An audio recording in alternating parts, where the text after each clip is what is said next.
ಎಲ್ಲರಿಗೂ ನಮಸ್ಕಾರ. ನನ್ನ ಹೆಸರು ಕೃತಿಕಾ ಕೆಪಿ. ನಾನು 7ನೇ ತರಗತಿ ವಿದ್ಯಾರ್ಥಿನಿ. ನಮ್ಮ ಶಾಲೆ ಹೆಸರು ಸರ್ಕಾರಿ ಮಾದರಿ ಹಿರಿಯ ಪ್ರಾಥಮಿಕ ಶಾಲೆ ಕೊಂಡಜ್ಜಿ.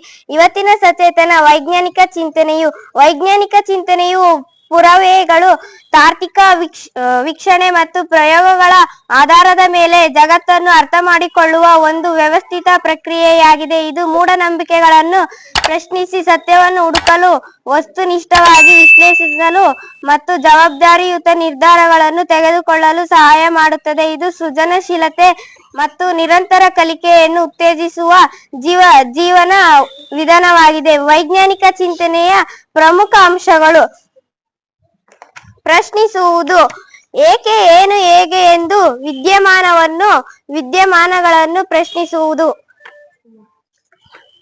ವೀಕ್ಷಣೆ, ಸುತ್ತಮುತ್ತಲಿನ ಪರಿಸರವನ್ನು ಸೂಕ್ಷ್ಮವಾಗಿ ಗಮನಿಸುವುದು. ಊಹೆ, ಸಮಸ್ಯೆಗೆ ಸಂಭವನೀಯ ಕಾರಣಗಳನ್ನು ತಾರ್ಕಿಕವಾಗಿ ಊಹಿಸುವುದು. ಪರೀಕ್ಷೆ, ಊಹೆಗಳನ್ನು ಪ್ರಯೋಗಗಳ ಮೂಲಕ ಪರೀಕ್ಷಿಸುವುದು. ವಿಶ್ಲೇಷಣೆ, ದತ್ತಾಂಶ, ಡಾಟಾ ಮತ್ತು ಫಲಿತಾಂಶಗಳ ತರ್ಕಬದ್ಧವಾಗಿ ವಿಶ್ಲೇಷಿಸುವುದು.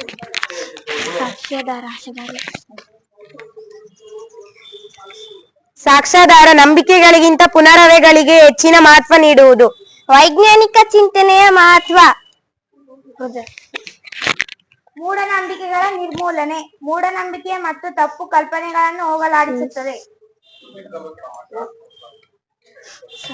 ಸಮಸ್ಯೆ ಪರಿಹಾರ, ಜೀವನದ ಸಂಕೀರ್ಣ ಸಮಸ್ಯೆಗಳನ್ನು ನಿರ್ವಹಿಸಬಹುದಾದ ಭಾಗಗಳಿಗೆ ವಿಭಜಿಸಲು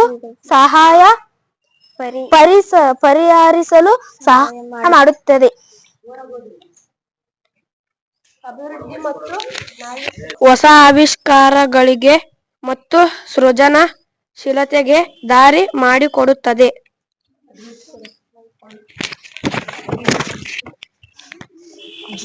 ಜವಾಬ್ದಾರಿಯುತ ನಾಗರಿಕತೆ, ಪರಿಸರ ಸಂರಕ್ಷಣೆ ಮತ್ತು ಉತ್ತಮ ಆರೋಗ್ಯ ಪದ್ಧತಿಗಳನ್ನು ಅಳವಡಿಸಲು ಪ್ರೇರೇಪಿಸುವುದು.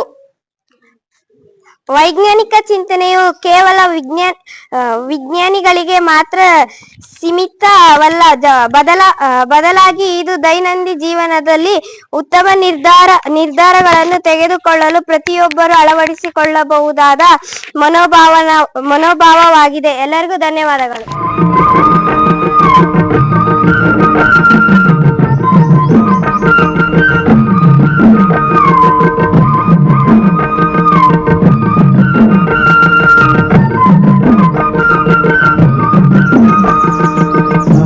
ಮಾಡಿದಂತಹ 7 ಮತ್ತು 6ನೇ ತರಗತಿಯ ವಿದ್ಯಾರ್ಥಿಗಳಿಗೆ ಯಾವುದಂದ್ರೆ ವೈಜ್ಞಾನಿಕ ಚಿಂತನೆಗಳು, ಇದರ ಬಗ್ಗೆ ಸವಿಸ್ತಾರವಾಗಿ ಹೇಳಿದ್ದಾರೆ.